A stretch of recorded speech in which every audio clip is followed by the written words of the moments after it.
everyone, and welcome back to Like and Hood Reads. My name's Michaela, and thank you so much for joining me today. I'm coming at you with a best reads of 2022 video because we're here in December. The end of the year is coming up. Now, it's not to say that I won't finish any more books before the end of the year. That's definitely possible. But I've got to go ahead and get these videos in there. And the idea that something might come along and just blow my socks off enough to make this list seems a little unlikely at this point, but here's hoping. Without further ado, I want to go ahead and jump in. These aren't really in any particular order. I've just given them all little category awards, like best of this or most that. So we're just going to go in random order, and I'll tell you a little bit about each. Alright, so my best sci-fi of the year pick is going to go to The Galaxy and the Ground Within by Becky Chambers. That is, of course, the fourth and final book in her Wayfair series. I loved it. Okay, if you've been watching my videos, then you know that I love this series in general. I love Becky Chambers. She's an auto-buy author for me. I think she was my favorite author of last year in these wrap-up videos. But this final book in the Wayfair series just, I loved it so much. Now, I'm not here to say that I liked it more than the first book, The Long Way to a Small Angry Planet. That is definitely my favorite book in the series, but this one is my second favorite. So I didn't like the other two in between these nearly as much as I liked this final one. So the setting is that all these different characters, all these different species are sort of stranded on this alien, this kind of way station for the universe. So it's a very small planet where it's mostly just a way station where people stop for the night during their travels. And something happens, there's sort of a catastrophe that doesn't allow any ships to take off. And because of that, all these different creatures and all these different people with different careers, different walks of life, different species, different societies, they're all trapped at this one sort of hotel travel station together, and it's delicious. I love it. As usual, Becky Chambers doesn't bring a lot of conflict to her plot. It's just all about these people from different walks of life getting to know each other and the tension that comes with that, the sort of conflict that might come with that, but also the renewed understanding and the learning and the bonding that can come when you just sit down with people that aren't like you and sort of commit to learning about them, if that makes sense. It's a beautiful story. Like I said, it's my favorite since that first book of the Wayfair series, because it's doing a lot of the same things. It's an interspecies group of people locked in a small space together for a significant amount of time. And of course, we bring back, I believe her name's Pai Lee, and so she is a character that has shown up in a couple of the other Wayfair books, particularly in the first one. She's the love interest of the captain. And in that first book, I thought she was a badass. I thought she was super cool, and I like the species that she is anyway. I think they're fascinating. So I was super excited to see that we were going to not only get her perspective, but she was going to be one of the main characters for this book, and I was right to be excited about that. She was my favorite character in this book. I was glad to get to spend more time with her, and I love this book, I love this series, and I love Becky Chambers so much. I understand that this is supposed to be the final book in the Wayfair series, but I hope that Becky Chambers finds a reason to maybe revisit this world or any of the characters from any of the books in this series at some point in the future, because I would take whatever she's got to give from this universe. It just makes me feel good. I love it. Alright, so next is going to be my best pick for best fantasy read of 2022, and that's going to go to The Oleander Sword. Bam! So this is, of course, book 2, the sequel to last year's The Jasmine Throne, and this book is not playing around. Tasha Suri came to slay anyone that reads this book. It is devastating, okay? It is devastating. And my best reads of the year has a devastating category. This one didn't make most devastating, but it's runner-up, okay, for most devastating book. This is amazing. Everything that was great about The Jasmine Throne is present here in this book, but it's kicked up to 11. Everything is at stake, and it's so delicious. I don't know how Tasha Suri manages to give you everything you want and take it all away, in the same book. She is doing such an amazing job with this series. I'm thrilled thrilled with this book, with this series, and I can't wait for book 3. Next is going to be Best LGBTQ plus rep in a fantasy or sci-fi book this year, and that is going to go to The Hourglass Throne by Katie Edwards. Don't get me wrong, this book it has heavy moments and it knows when to hit the emotional trigger buttons, but it's mostly fun. It's mostly fun, found family, banter, and love and understanding, and it's chock full of queer characters. Rune himself is queer. I'm not really sure what he identifies as exactly, but he is in a male-male relationship, and he has a best friend, Brennan, who is his brother and kind of like his platonic soulmate, I guess you could say. They have a sort of collection of outcast teenagers that have kind of become part of their family. You've got trans characters, you've got non-binary characters, you just got queerness coming out the wazoo. And Katie Edwards is going to make it fun, but he's also going to make you care so much that you'll find yourself crying. So this is the 3rd book in that trilogy. It's supposed to be the first trilogy in what is going to be a longer series about Rune.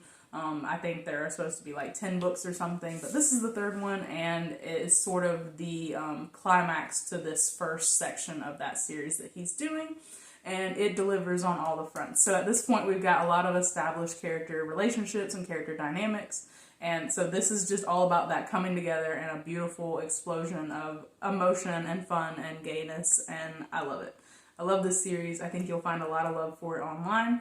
The first book is The Last Sun, and so if you haven't heard of it or if you haven't started it, you're going to want to start there, and I can't wait to see what Katie Edwards does next. Next is going to be my best rom-com pick, so this isn't a category that I think I addressed last year because I, in general, maybe I shouldn't say it anymore, but I used to not read a lot of rom-coms, and I still don't read a lot of rom-coms in relation to other things, I guess.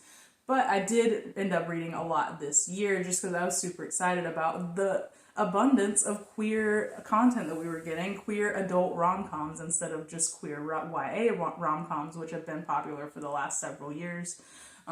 Nothing against YA, I do still read YA and I do still enjoy it sometimes, but I crave more adult content. I like this sort of new adult genre that has emerged, and that's definitely what I'm looking for in rom-coms, more so than focusing on teen high school settings.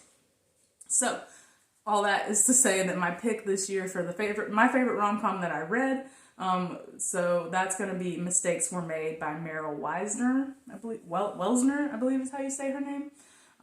Mistakes Were Made. That is a fairly new book. I think it came out in the beginning of November and I snatched it up immediately. So this is a contemporary romance about a college student who a college senior who accidentally sleeps with one of her best friend's moms during parent week at their university. And shenanigans ensue, as you can imagine. It sort of unfolds into this very reluctant romance. And I know that might sound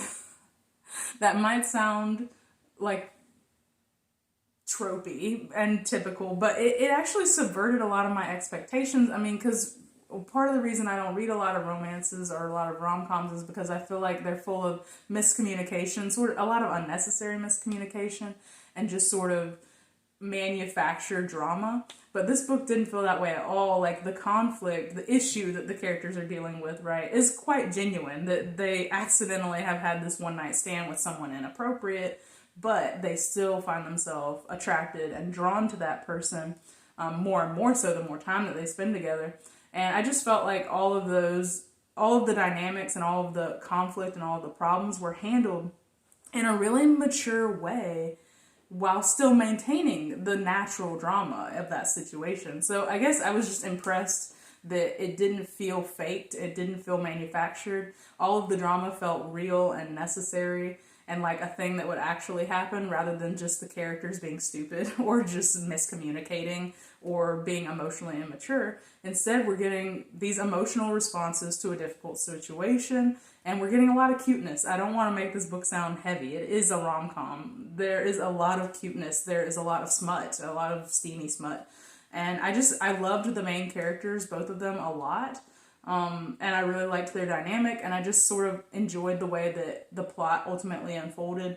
It surprised me in the way that it was handled, and I think that this book was great.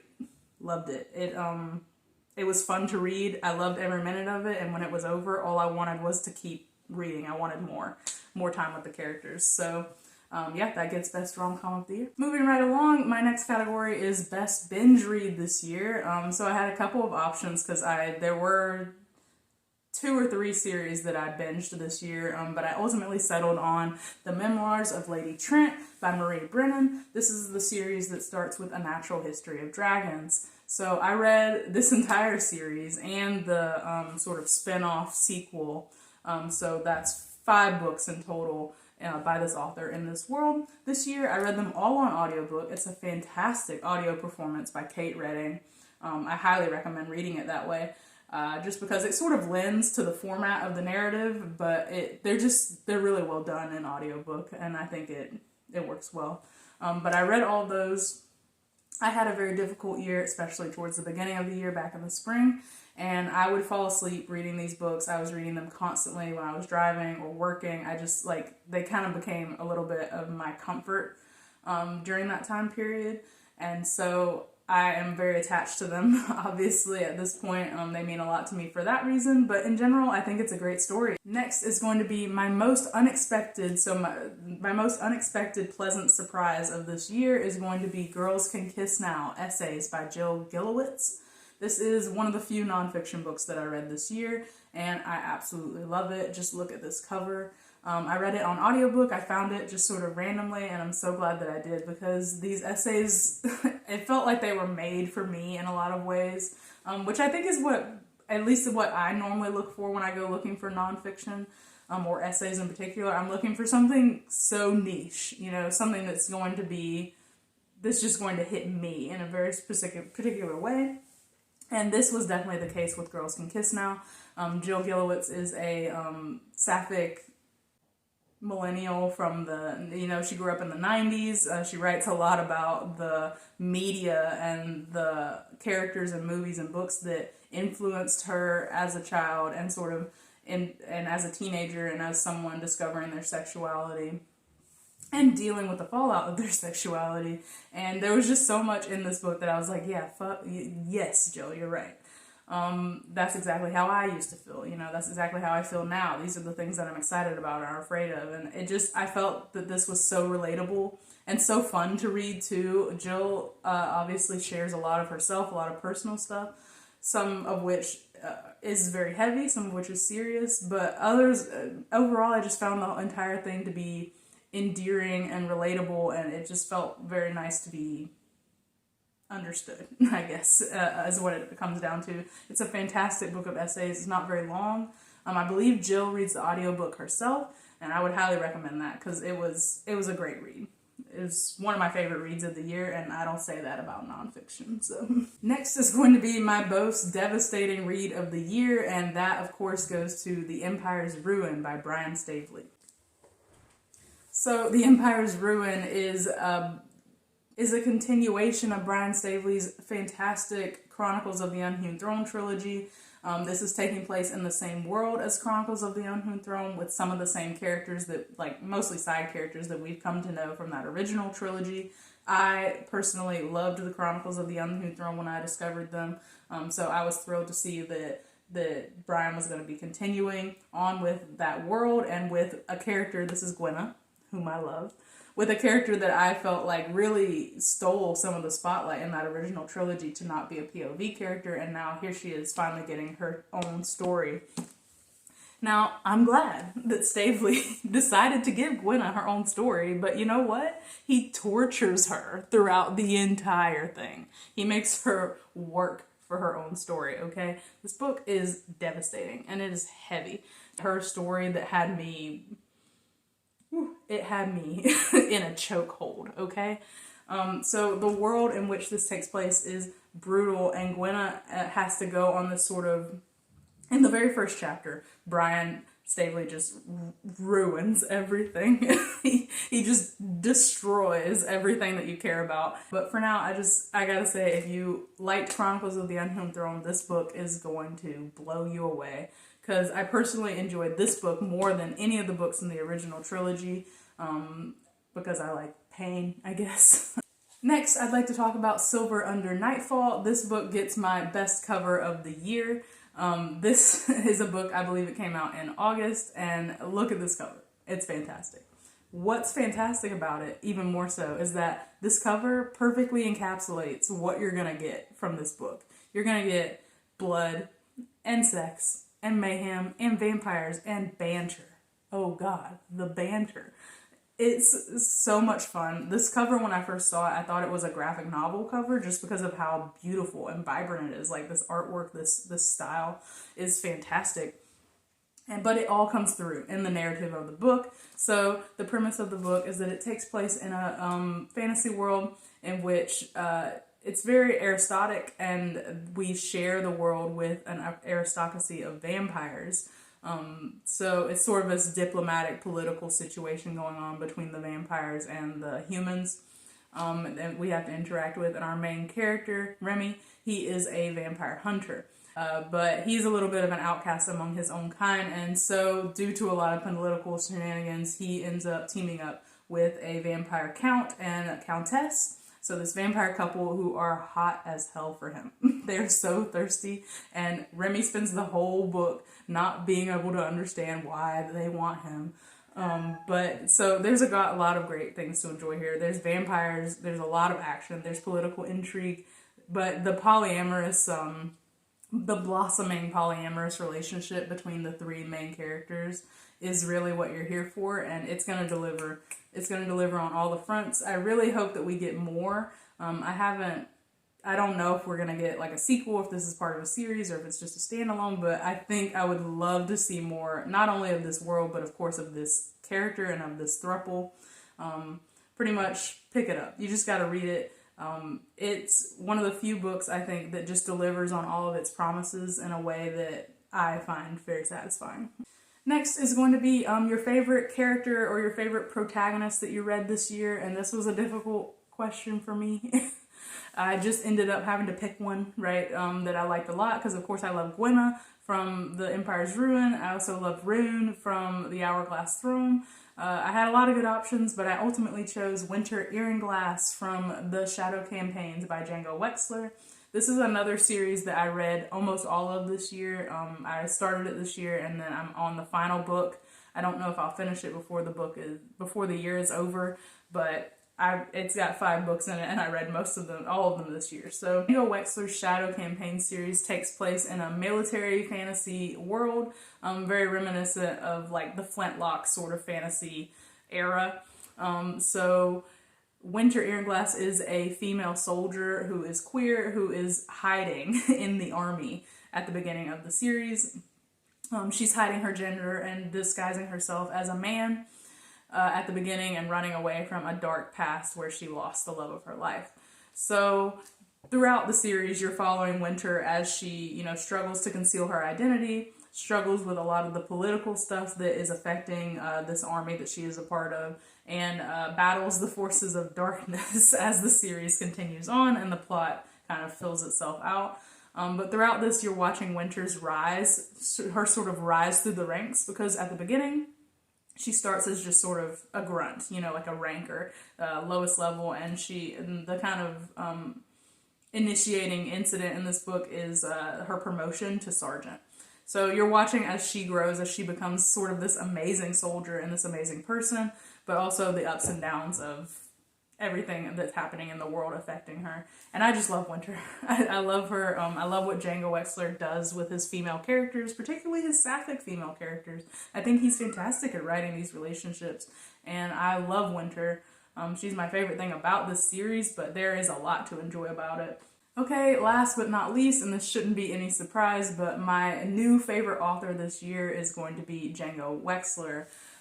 So I didn't first read Django Wexler this year. I started reading his Burning Blade and Silver Eye series at the end of last year, I believe. That first book in that series is The Ashes of the Sun, and I do love that series. But it was really this year reading the Shadow Campaign, starting with A Thousand Names. That's what really kicked off my love of Django Wexler. So now he's going to be an auto-buy author for me, or at least any of his adult stuff, like his adult fantasy stuff, is going to be auto-buy for me, because I have immensely enjoyed the Shadow Campaign series. I'm thrilled about Burning Blade and Silver Eye. The third book of that is coming out in the beginning of 2023. So in general, I'm just loving Django Wexler. Like I said about Winter Ihernglass, is that he just writes really fantastic female characters, especially fantastic female sapphic characters, and their relationships and whatnot. I really enjoy the way that he handles it, because of course I've seen it, and I'm sure you guys have too. I've seen female characters in general, but also sapphic female characters really mishandled by male authors before, and so it's just nice to see Django do it so effortlessly. He's a new auto-buy author, and I'm just really excited to have found him. Alright, so that's going to wrap it up for my favorite books of 2022. This was the best of, for sure. Please let me know what great books you read this year, some of your favorites, and let me know if you've read any of these and what you thought of them. I would love to hear from you. I hope everyone has happy holidays and stay safe.